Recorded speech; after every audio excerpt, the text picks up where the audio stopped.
ድምጽ ፖሊስ ኤርትራ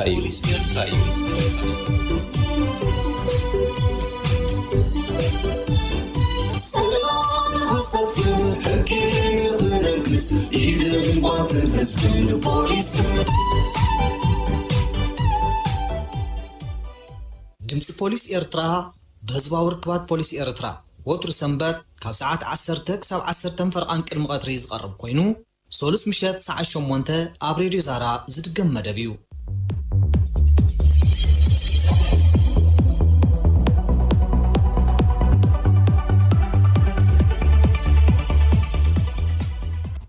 ዝዓዘዘ ሰላምታና ተቀበሉ ተኸታተልቲ ድምጽ ፖሊስ ኤርትራ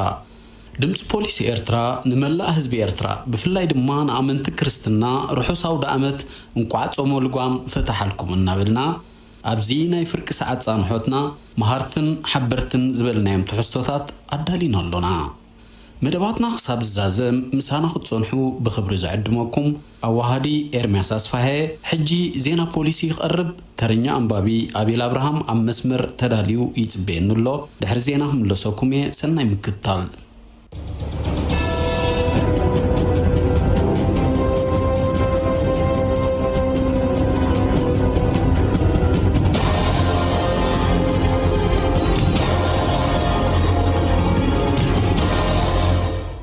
سلام كميتك نيوز خبركم سمعتنا نزعلت زيسترالوه سمناوي هجراون أهجراون زينا بوليس حزنا لكم قريبنا لنا زينا زغرب لكم أبيل أبراهام أم تلال توافيرو تسانح ترطر أب تحت قيد متاو تحبيرو مليكم تسألكم بمبال أتاليلو عطارو غازن جنزبن كوسد تسانح ترطر أب تحت قيد كم دقاتوه كابشار شامر بالبوليس بتسحنا حبريتا قليتو ترطر أبيل إفريم إلياس عدما 32 عمت أدراشا جرت نشتي زغونه مبزحت فلتون زغونو 10 سبات عطرو غازكم كم لالكم بمبال لعلي حموشت شحن أقفا بغنزبن 16 حبة عطارو غازن وسيدو بمشات أول قرفحو كم زوعالو اتزرغبنا حبريتا وسيخو قليتو ترطور نتكاب شيات عطارو غازن مملي اندابلز وسورو غنزبن أبتي تخاريو زغمتقلو زنبرا جيست هاوز يباقنو منبارو أبقى لأمنوتو قليتو أموداتا متاللتي دليتاتن صقماتن حزب مزماز ربحاتاتهم كم زخعبتو زغلت الشارشا مدبر بوليس حزبي قداي كيكون زدليو نغرات بحقاو أقباب كركب كم زقبا الزخاخيرو وديقوز ترخبا غنزب نام مدبرات بوليس تركيو بعصرت حموشة ميازيا كلتا شحن عسران حدن سامسوم سيوم أيمد استباهله شمونت عمز زعدميو نباري عد تكليزان وديقوز رخبو كلتا شحن 400 نقفا نام مدبر بوليس عد تكليزان كم زركبو أزازتي مدبر تلنتا زايد تسفازجي ندمت بوليس حبيرو بزي كازي ود 39 عمت نقاش قرماي زرعي أب قولج من محدار كباب سورة وديقوز رغبو 10 شحن أقفا نام مدبر بوليس قولج أركيبو دحر متناح وانا جنزب كركب سلا زي تقاله بمسارات بوليس إرترا زوجو ممرحي نرخابيو كم ستوهابه اتمدبر حبيرو كومون تخلاب قرماي قبر قرقش هابته باهتا قبر مسكال زتباهلو نبرت قرقف أب قولج كبابي عداقا سوني وديقوز رغبو 300 نقفا نام مدبر بوليس قولج دحر مركبهم جنزب تفيني بمبال زملكت كركب بزي مخالو بمسارات تزوات ممرحي نأركب تكم ستوهابهم اتمدبر وشيخو قليتو وديقوز ترخبا جنزبن نبرتن نام مدبرات بوليس مركب حركابتي حزب إرترا زحبنلو محبراو كبرتات مخانو زقلتو حلفت مدبرات بوليس ازي بمنسياتن شماغلتاتن تحت عدم قلعون كي ترفو زفتم زلو سناي تكبار نخبر بأهل حزب إرترا زنصبارق بمخانو كل زيغا كصعبو كم زقبا تلابيهم قبن أبلع الهيوت سب قوليلو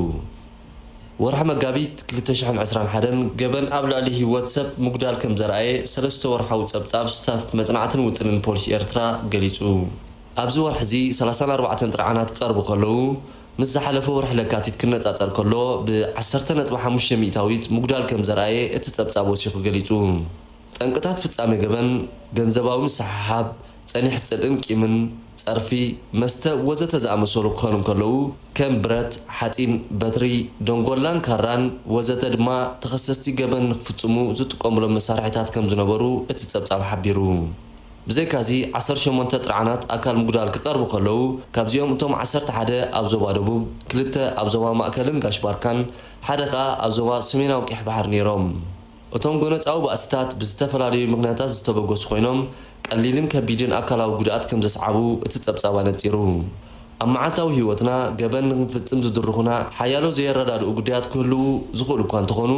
ነዚ ግን ብልቦናን ልዝብን ክንፈትሖ ደኣ እምበር ጎነፅ ከም እንኩ ኣማራጺ ክንወስዶ ሕጋዊ ከም ዘይኮነ ስታፍ መጽናዕትን ውጥንን ፖሊስ ኤርትራ ኣዘኻኺሩ ዝኸበርኩም ሰማዕትና ዜና ውሽጢ ሃገሪኹም ክትከታተሉ ጸኒሕኩም ድሕሪ ዝሓጻር መሰጋገሪ ኣህጉራዊ ዜና ይስዕብ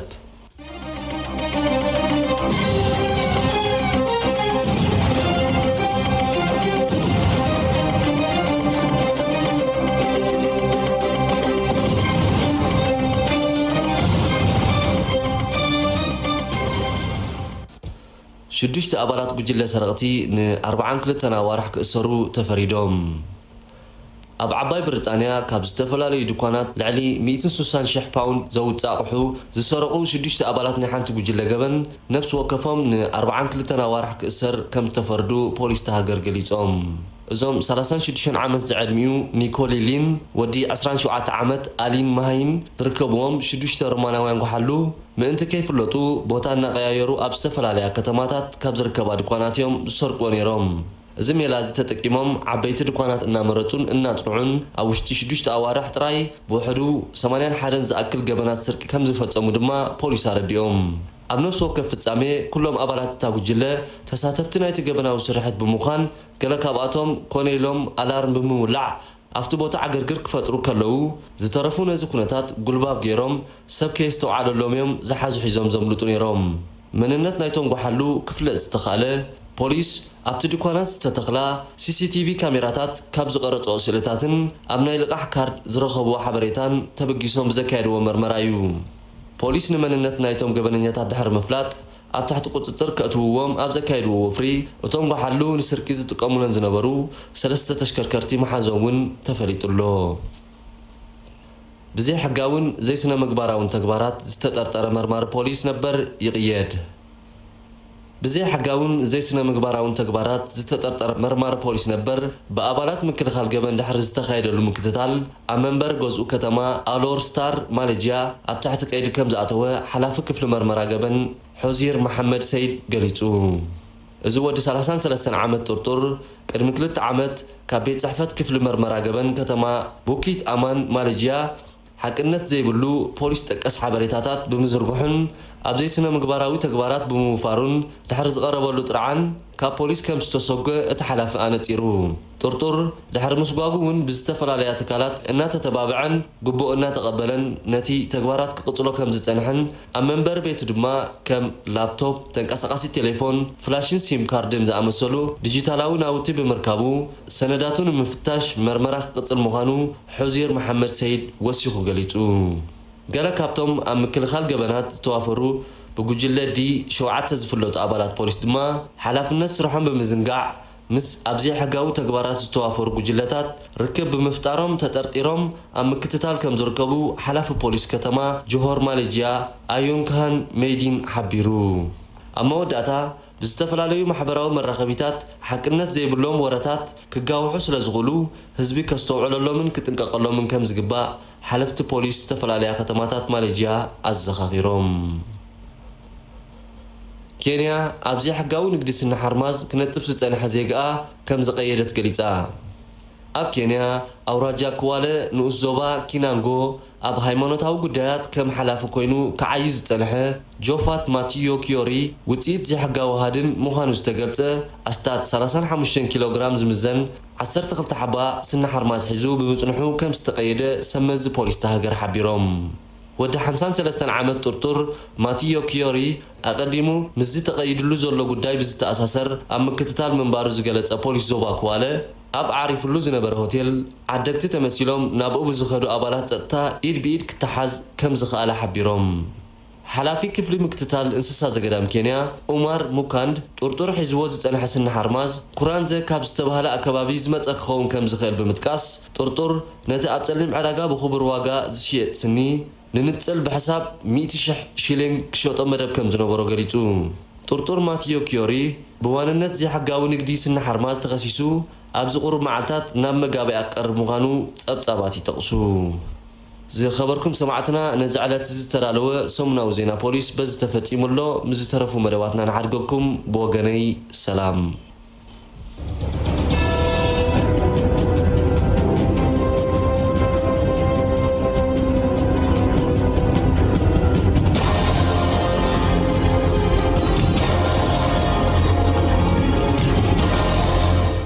እዚ ድምጽ ፖሊስ ኤርትራ እዩ ስርቂ ካብ ጁባ ኣብ ምስፋር ኣውቶቡሳትን ሚኒባሳትን ዘጋጥም ተርእዩ ኣብዚ ዝሓለፈ ዓመት ብምኽንያት ኮቪድ-19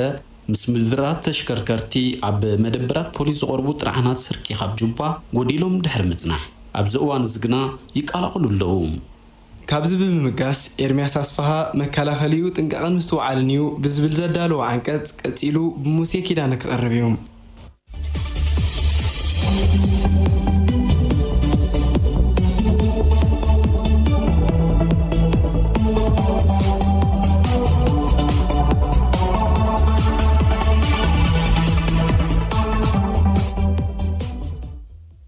ኣብዚ ሓለፈ ዓመት ምስ ምስፍሕፋሕ ሕማም ኮሮና ቫይረስ ኣብ ሃገርና ኣገልግሎት ኣውቶቡሳትን ሚኒባሳትን ደው ኢሉ ስለ ዝጸንሐ ብመንጽር ዝቐርቡ ጥርዓናት ስርቂ ካብ ጁባውን ጎዲሎም ምጽናሖም ጸብጸባት መደበራት ፖሊስ ዝሕብሮ እዩ ኣብዚ እዋን ዝግና ካብና ምንቅስቓስ ኣውቶቡሳትን ሚኒባሳትን ተጀሚሩ ብምህላው ገመናት ስርቂ ካብ ጁባ ክምዝገቡ ጀሚሮም ኣለዉ ዛዕባ ጽሑፈይ ከዓ ህዝቢ ክኽተሎ ብዛዕባ ዘለዎ ጥንቃቐታት ዝድህስስ እዩ ኣብ ስርቂ ካብ ጁባ ዝዋፈሩ ከም መዓልታዊ ስርሖም ንግሆ ዝወፍሩ ገንዘብ ብስርቂ እምበር ብስራሕ ዝርከብ ኮይኑ ዘይስምዖም ሰባት ደኺሞምን ርሂጾምን ዘምጽእዎ ገንዘብ ክሰርቁ ዘይሓንኩን ዘይድንግጹን ሓጢያትን ሕግን ዘይፈርሑ ንኣብያተ ማሕቡስ ከም መንበሪ ገዝኦም ዝርዩ ወላ መቕጻዕቶም ወዲኦም ብዝተኣስርዎ ዘይመሃሩን ኮይኖም ኢና ንረኽቦም ህዝቢ ካብናምን ኣብ ዘጓዓዛ ኣውቶቡሳትን ሚኒባሳትን ከምኡውን ኣብ ኣጋጣሚታት በዓላትን ስፖርታዊ ውድድራትን ወዘተ እቶም ቀንዲ ዝንቀሳቐስሎም ኣጋጣሚታት እዮም ስረቕቲ ድማ ገንዘቡን ንብረቱን ሰንኮፍ ንዝሕዝን ገንዘብ ኣለዎ ኢሎም ንዝጥርጥርዎን ድማ ዕላማ ይገብርዎ ስለዚ ኣውቶቡስ ወይ ሚኒባስ ተሳፊርና ኣብ ንጓዓዘሉ እዋን ቀልባዕባዕ ንዝብሉ ምስ ሰባት ዝደፋፍኡ ኣብ ሓደ ፌርማታ ተሰቂሎም ኣብቲ ዝስዕብ ካልኣይ ፌርማታ ዝወርዱ ዝተጸገሙ መሲሎም ምስ ሰባት ዝጓነጹ ከነስተብህለሎም እንተኽኢልና ብፍላይ ከዓ ኣብ ምድያብን ምውራድን ትኩርነትና እንተደኣ ሒልና ንሰረቕቲ ከነቃልዖም ንኽእል ኢና ገለ ሰባት ብፍላይ ከዓ መንእሰያት ሰረቕቲ ካብ ጅባ ወይ ማሕፉዳ ክሰርቁ እናረኣዩ ከም ዘይረኣዩ ዝኾኑ ኣይተሳኑን እዚ ግና ክግበር ዘይብሉን ነቶም ኣብቲ ዘይሕጋዊ ተግባር ዝተዋፈሩ ክቕጽሉ ዘተባብዕን ስለ ዝኾነ ሒዝና ናብ ፖሊስ ከነቕርቦም ነቲ ክስረቕ ዝረኣናይ ከዓ ክንሕብሮ ግቡእ እዩ በኣንጻር እዚ እንታይ ገደሰኒ ከይበሉ ንሰረቕቲ ካብ ጅባ ተኸታቲሎምን ኢድ ብኢድ ሒዞምን ናብ መደበራት ፖሊስ ዘረከቡ ኣብነታውያን ሰባት ከም ዘለዉ እውን ከይጠቐስናዮም ክንሓልፍ ኣይንደልን ብሓፈሽኡ እምበኣር ስርቂ ካብ ጅባ ንምክልኻል እቲ ቀዳማይ ክንገብሮ ዘለና ጥንቃቐ ምዝውታር እዩ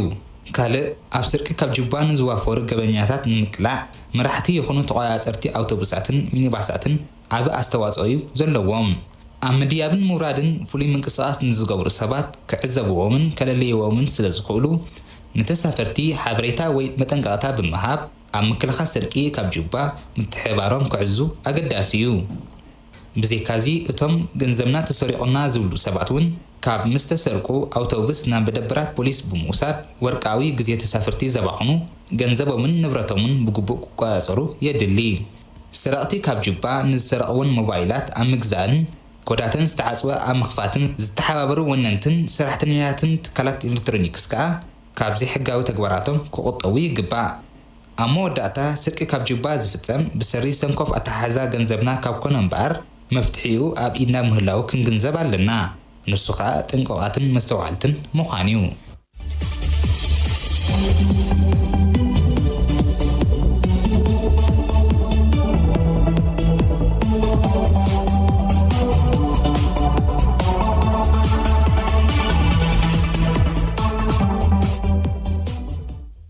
ብምትላል ተኸሲሶም ኣብ መደበራት ፖሊስ ዝቐርቡ ተጠርጠርቲ ዝተፈላለዩ ሜላታት ተጠቒሞምን ዝተወርሁ ሰባት መዝሚዞምን እዮም ዘታልሉ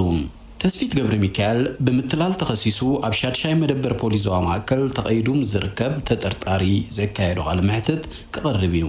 ነዚ ትሕዝቶ ክትከታተሉ ድማ ብኽብሪ ዕድም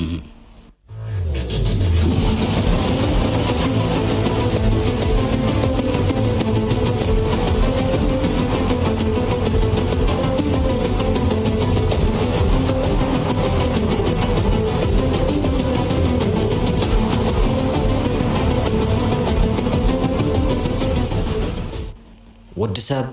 ነተሐሳስቡ ይዝመስል መልክዕ ቅርጺ ኣነባብራና መሰረት ውድቀትናን ዓወትናን ካብ ተሐሳስባና ስለዝፍገስ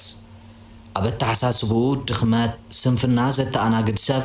ኣብ ማሕበራዊ ኩነታቱ ኾነ ርክባቱ ኮታ ኣብ ኩሉ ሸነኻት ህይወቱ ክወድቕ ግድን እዩ ዝኾነ ይኹን ሰብ ኣብ ዝምድሪ ክሳብ ዝሃለወ ሽግራት ከጓንፍዎ ባህርያዊ እዩ ሰብ ምዃን ብቐንዱ ምዝኽሰቱ ሽግራት እናተቃለስካን ዓወት እናተጓናጸፍካን ምንባር እዩ መብዛሕትኦም ኣብ ማሕበራዊ ኩነታቶምን ካልእ ንጥፈታት ህይወቶምን ዕዉታት ዝኾኑ በይኖም ንኽዕወቱ ስለ ዝተፈጥሩ ኣይኮኑን እንታይ ደኣ ኣብ ዘጓንፍዎም ከበድትን ፎኮስትን ሽግራት ዘለዎምን ዝህልዎምን ኣጠማምታዩ ወትሩ ዕዉታት ዝገብሮም ነፍሲ ወከፍ ሰብ እምበኣር ንዘጋጥምዎ ብድሆታት ዝስዕረሎም ብዙሓት እወታውያን ሜላታት ኣብ ውሽጡ ኣለዎ ይኹን እምበር ወትሩ ኣብ ምምራርን ምዕዝምዛምን ግዚኡ ዘባኽን ሰብ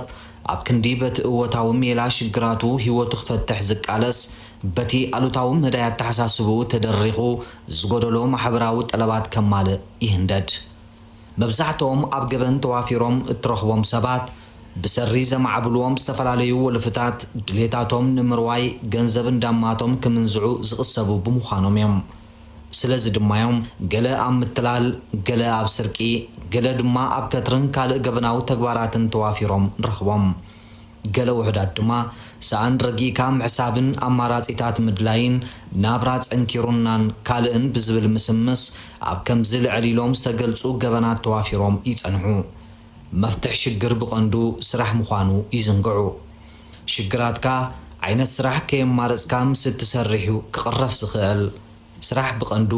ክብረት ዘውህብ ክብሪ ስለ ዝኾነ ንሎም እምበኣር ዕትሮጋዝ ክመልኣልኩም እናበለ ገንዘብን ዕትሮጋዝን ወሲዱ ነቲ ዕትሮጋዝ ብምሻጥ ኣብ ውልቀ ዋኒኑ ዘውዕሎ ዝነበረ ጡርጡር ኢና ሒዝናልኩም ቀሪብና ዘለና ጡርጡር መን እዩ ስለምንታይ ከ ኣብ ከምዚ ዓይነት ኣነዋር ተግባር ተዋፊሩ ንኽንደይ ዝኣኽሉ ሰባት ኣታሊሉ ኣብ ምንታይ መዓላኸ የውዕሎ ነይሩ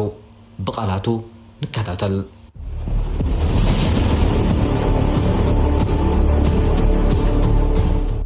መጀመርታ ሙሉእ ሽምካ ኣድራሻኻ ስራሕካ ብምሉእ ግለጸለይ عبيد إبراهيم إلياس سرحي وتحضر أدرشي جرة أسمرة እጅግ ብምንታይ ምክንያት ኢኻ ዝመደበር ተኸሲስካ መፂኻ ዘላ ናይ ሰባት ክምላእ ኢሎም ዝሃቡኒ ኢለ ዝወሰድኮ ሸጊርን ከኣነ ምስ ኩነታት ናይ ናብራይ ሸይጥኻ ኣብ መዓላዊ ኢድዮ ኣብ መዓለይ ምስ ኣውዕልኮ ከዓ ኣብ ከምዚ ዕዳ ኣትየ ማለት እዩ ናይዞም ብሙኖም ዝወሰድኩሎም ከዓ ብምሉእ ከዓ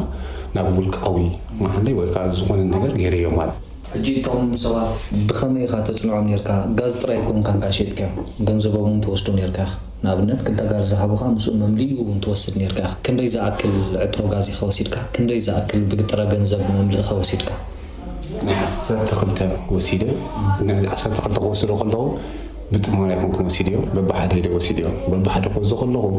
ሓንቲ ወስድ ክመሳ ክብል ነቲ ሓንቲ የጥፋእ ነቲ ሓንቲ ክትክኸው ነቲ ሓንቲ ክብል ናብ 12 ናብ ዘይተለየ ዕዳ ኣትየ ማለት እዩ ናይ 12 በቲ ኣጂብ የርሰብ ዝውን ነበሩ ድማ በ300 ድሓን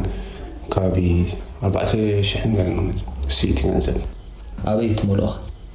ኦኬ እቲ ኣነ መምልኢ ጋዝ ሃሊኒ ወይ ገለ ይኾንኩን ወይ ከዓ ትፈልጦ ተሽሞግን ክመልእ ኢለ ዝወስዶ ነበሩ ኣጋጣሚ ናብ ሓንቲ ክልተ ምስ ወሰድኩ ንሕና ነበረትን ሰበይተይ ሸጊርና ገዛ ምስ ወፃና ታናቲ ክመልኣ ዝሓሰብኩ ምልእቲ ሰብ ነበረት ኣነ ከዓ ናይ ካልእ ሰብ ክእቱ ኢለ ናይ ሓንቲ ሰብ ምስ ወሰድኩ ንዓ ተሸጊረ ድሓኒ ግዜ ኢለ ንዓ ሸይተ ተጠቂመላ ገዛ ከላይ ምኽፋል ምስኣንኩ ሽዑ ነቲ ሓንቲ ንክመልስ ክብል ምሙለን ከይመላእኹ ኣብ ውልቃዊ እዩ ረብሓይ ኣብ ኢድ እዮም በር መምልእ እንዳጋዝ ሃሊኒ ወይ ካብ ትፈልጦም ሰባት ሃሊኒ ኣይኮንኩ ንምንታይ ካብ ከምኡ ዕላማ ኣቲኻ እቲ ሽግር ትኽክል ኣለኻ እንዲኻ ወላ ተሸጊርካ ከምኡ ዝግበር ናይ ሰብ ንብረት ወሲድካ ከምዘይግበር ኣነ ፈልጥ እየ ማለት እዩ ስቆልዓ ኣይኮንኩን ማለት እዩ ሕማቕ ዝገብር ዘለኹ ዝርዳእኒ ነይሩ ግን ኣነ ክትኮ እየ ዝብል ነይረ ነዚ ሓንቲ ክትክእ ናበልኩ ግን ኣብ ክትከኣሉ ዘይክእል ደረጃ በፂሕ ማለት እዩ برزي حقي يكون ولا زخن النجار بشورعة ما تقبل مخن ردع النيري كسب كل زي بس حيدا كمان أنا أمود أتى في تنبر ردع النير نجار يوم شيء ما قربت يجي لهم تاسوس خنا تركب في المقا زي ولا حدا قنا يلا بيتسليهم كلهم لا يتحققون نعطي في صدر بيزم تركزات كيف يكون تزلقوا مالتي شعو نتيجة تشجيرك ساتسفايد قانون يبدأ كان تجاه سوق كان حيج خمسة حيج جيزة ترك كل خاطر سنتو ناب تحت حق وسط حاجة نبغى حكي خاطر ما أنا قبل خانف دانا تبي عم أمبرزلا أنا حيجي بلوم صباح مرسونا ولكم أكون تشجيراتي ولا حكي منكم زي محلين فلا تحيج قبل أن تزوركم مالتي كابي امتى تخافلو تحسن يركع صراحة ترخيبة سرح كم تني كلامي تزيكون ما فاميلي دقيسة نبورو نعم نجيرة كتب كوي مدبي نيرو إلا بتعمل ده تسقط وتصح مالتي حجي جن ولا أبكم كيف تصحكوا تسرح تزلوا مالتي هو سرح سزير قوكم سريح دما كتب كوي ولا حجي كاب ولا حجي تحت حقهم كي أعتقد ده حال مكفي لك حسب كلهم مش هتقعد كذا نقدر بتعمل كفيديو بر ولا شلون كم تحقي نجي مع صوت حمشة فتينا جزيء كوبهم مدبي نيرني هيكون عينه مزيه هجي خاكم ينيرو أنا كنت بركة شركة قاعدة وعزونا قال يا سيدي شو بتناقص كوتوكيه قلت له تكلمها لكن كابات أخوه هجي نتشجع أتيها solution هذا دليل نمبر سلمت أتيه already أتيه فتشمي نعرفون solution هذا دليل مفتاح دل النير مارتي إنه زوم عسر تغلط سبات بغمي يمنع خا أمينهم يبغى نسخة بغمي خارج كم مبزحتهم فاميليهم ما يجي فاميلي هم لك نحن مسكنا كنت أقول خاب بدي كانت حنت أزمة ذاتها ندي حنتهم اللي إلا بدأت نقصه يتولى الحديد تقوم لهم كا ويكا كنت ولا نور كلهم يهز كله كم كنت جن قربتي ما حستي كده مالتي جول كاو مع الكلام أو متعنت مع الله يويلو كم معس كسب معس يرد نشر علات مالتي أوجت الشوعة ورحي نيرو أوجت الشوعة ورحي كذا خراي مستشجرنا مسوس أنا أبى حدا كتم زي مبرات هوتيل تبي ما رفقش أبى ياد كسب كذا زر كبيرة هجي أو ب150 بدك سنير ب150 هذا كسكو تسرح سزينة برا أمتى تحمتي زول خامش تكون عين خفلة قريت ورحت مزاني كم ويا خفل أنا نقول عاش في ذات بلاني سبيتي قالت بلاني كيف لا تتقبل الشيء أنا كنتش مغير سدد كم نقولكم هوتيل بزيني هوتيل مسوز أنا عندي الأزيم بلو جيست هاوس كم زي هذا شيء رخيبة قدر المصرفه كم سكشنو سبيزا خنا سرح كأو تخفل أرجع مسايته لأني مسافر يسون حمشين توتين ما يمكن بقدر يتجاري لي حرينا بعض هو مساعد خونا يتعمل سرحونا يترخبه المنزل تساعد مركب لما جنزب يلا قفت الشيء اللي تاشمنا جوار كنا بنير مالتي هجي كسبنا شوعات وواحد زخون كم جات فيهم لأني حسابك فلان مسلم أنا نتين كشفر كحزين خير حسابكم أمسح بيده نعيه هو طبعا مش هقول لك أنا ولا عندي سكر نيجاتيف لي فعملي كنا نقول مين تدعم سكر تدي من أنا عارف خيري فركز بالين نسخن بعضين كبسليلة سي ترجم يورد بلا مالتي حاجة ده حنزخنا فتن مو تدي إلا مساعد بلني وقت ما كملنا نفتن نغلنا إذن يورد حمسكنا نيجي حساب أبو ويقع كذا فلي كسائب لني لكن أبغى فتن ناس حسابكم كيف تقول كنزل كفيديو مالتي شو دشاش مالتي ترى إلي مسرب شو عملات السن ما تيجي دشاش خفل الله شو دشاش خفل الله بن أنا حلين ويقدرهم بزياتي إذا خا سزير هذا كله ويكان يصير زخون كنت قال لي فاميلي زخون نور سيدا شيء تعمل نير تزفتنكو تكبر قانوني روبوتر أين برا ولا شيء قرأت من شو أبغى يرخي نيرني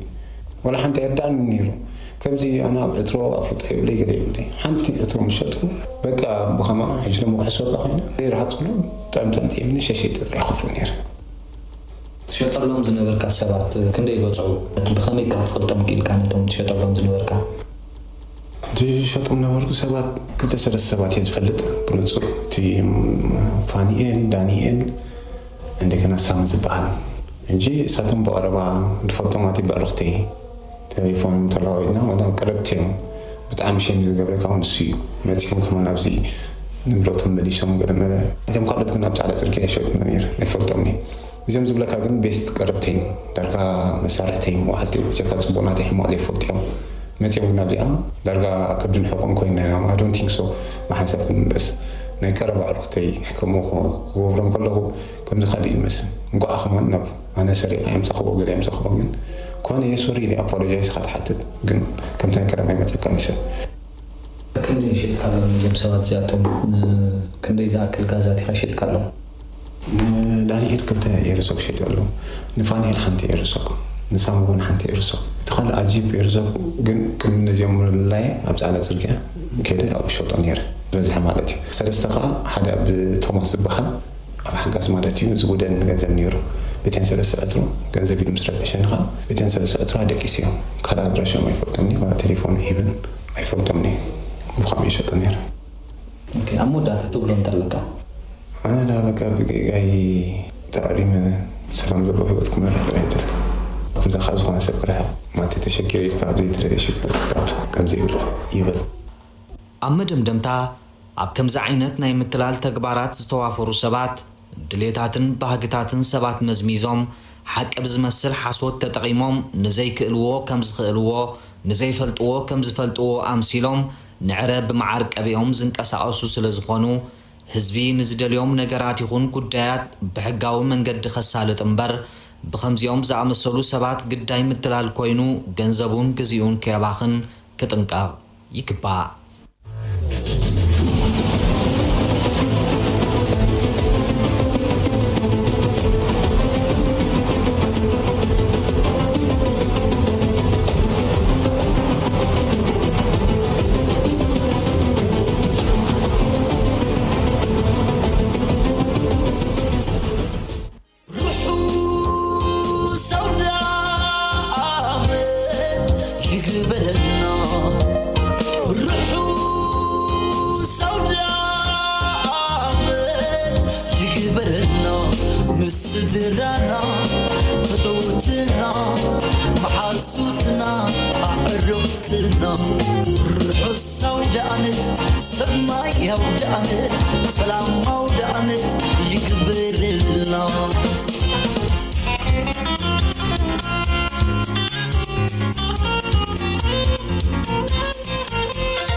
ክቡራት ሰማዕትና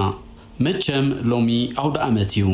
ናውደ ዓመት ካብ ቅንያቱ ክንዳለወሉ ድሕሪ ምቕናይ ኣብታ ዓለት ከዓ ብዝተፈላለዩ መልክዓት ኣብ ገዛና ንብዕላ ቀፂላ ትቐርብ ግጥሚ ተመስገንትኩ ርሑስ ኣውደ ዓመት ብዝብል ኣርእስቲ ዘዳለወያ ናብ ኣንባቢኣ ኤርምያስ ርሑስ ኣውደ ዓመት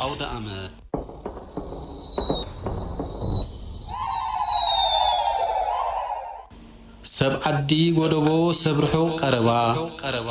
ዓቢ ንእሽቶና እንዳኖ እንዳባ ንጾመ ልጓሙ ፈቲሑ ፋሲካ እንቋዕ ጸንበረና ናብ ትንሣኤ ፌስታ ርሑስ ኣውደ ዓመት ሙሉእቲ ምሕጓስ ክገብረልና ግዳ ሓድሕድ ምልግጋስ ክቡር ባህልናዩ ናይ ምትሕግጋዝ ጽጉማት ምድጋፍ ዝግብኦ ምዕዛዝ በይኑ ዝበልዕ በይንዩ ዝመውት ረስም ተራፊ ስስዐ ነወግድ ንቂመ ቅረሕንቲ ብይቕረ ነሳጉብ ያታናን ክብርናን ሎሙን ነዓቅብ ሃረር ንእናማትካ ዘይናትካ ምጥማት ንበሎን የው ቅንኢ ምሽራሕ ምሕሳድ ክንዲ ዕርቀ ሰላም ነገር ሓዊ ምእጓድ ሚሒልና ንግደፎ ንሰባት ምንቑዓት عود أمات مدري حنخ زيبل زخطر زعمت زقوحل زتالل مهلاو فجر حجون نذكر ليبا نغدالل أنا هبوعدل فيستانا زبلل جبن ديو حدقا مزنقعنا ريو زغفلنا واقا علو تقعيلو خنعكتو بأقا الجقاتات ونبولو يسبسوا لعلي عقمتاتنا وين موزة شجر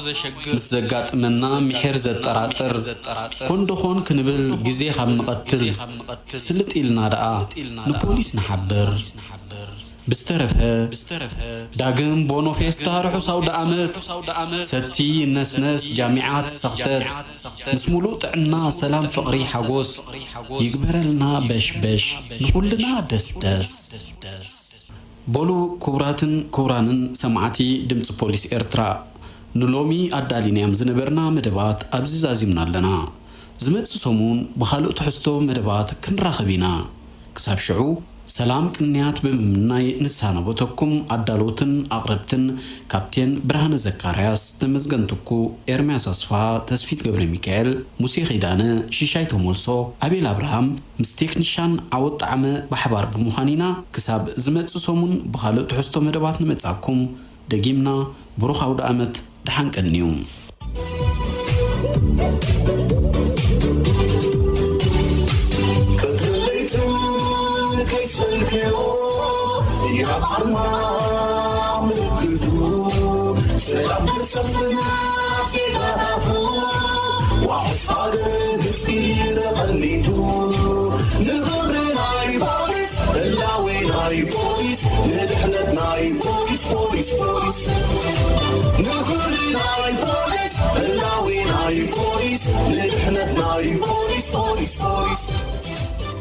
مباركس كبراتن كبرانن كاب نجوز فلمه نايلومي رفتي فنونا بزي تزازيم له ساعات حدا عبتي سفيح مدب بعل فاسيكا دمس حفاش مس عبالات حيل بحري زك تكايدو نوح زبله مدب كلونايو ابوينا كنرخب حجي ساعتنا اخيل له دحن وعلو عوت نحفاش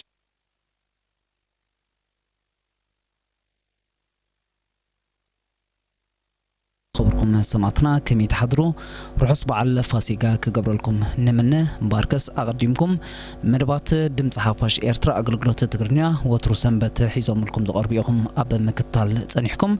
نحنا ريديو زاراون ساعة 10 فرعان أخيلو مسمر تركيبنا زتفرالي تحسوتات مدبات نبعل فاسيقا زقلتو تحسوتات مدباتن كمون يزانيكم زبلنام ناي بعل درفتاتن قريبنا أبزي كساب ساعة حدا زتنحنا اير جزينا مسانا حبيركم مدباتنا كتكاتاتلو بخبري نعدمكو أبزي كساب ساعة حدا زلونا اير جزينا زتفرالي مدبات فاسيكا كلونا ام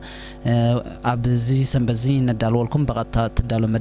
مدب فيدا باون أكلنا يتحسو مدب ناقد كونيا مدب فيدا با حفشاوي فلتقت تواتاترتي كتكونو نعدمنا أبتي وددر دماش اللومات قريبنا لكم علينا مسانا حبيركم كتوعلو بأخبرات نعدمكم رحص بعل فاسيقا كقبر لكم نمنا بمنقدي راديو زارا تكتاتلو أقول دمت حفاش إيرتراون كاب ساعة حدك ساعة 4 مسمر مسانا حبيرهم مدباتهم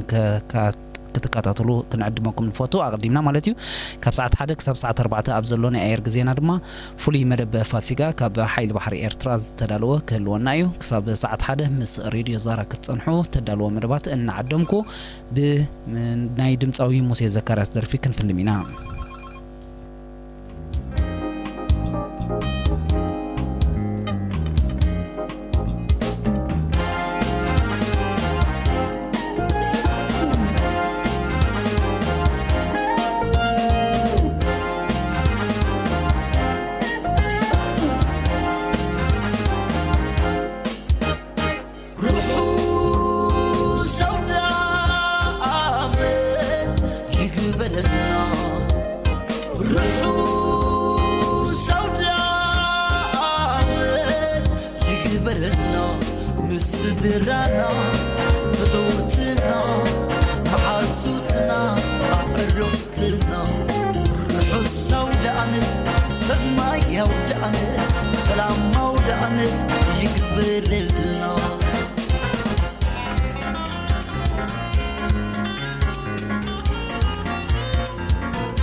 وجدي بلدنا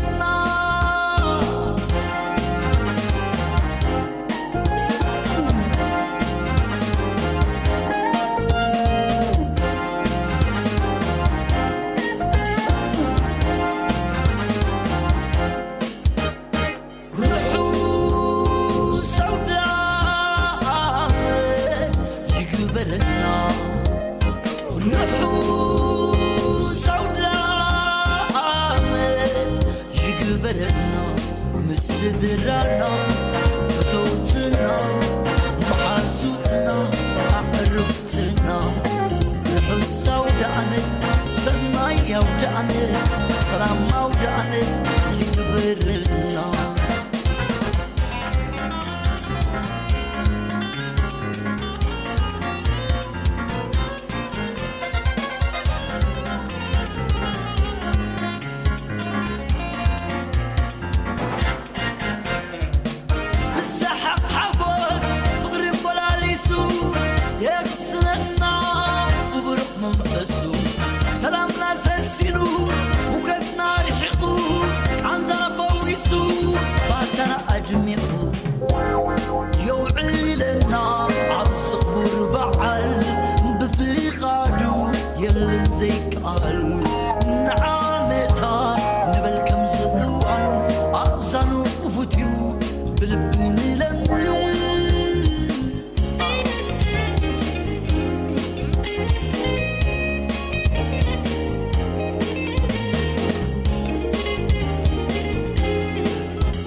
وجدي بلدنا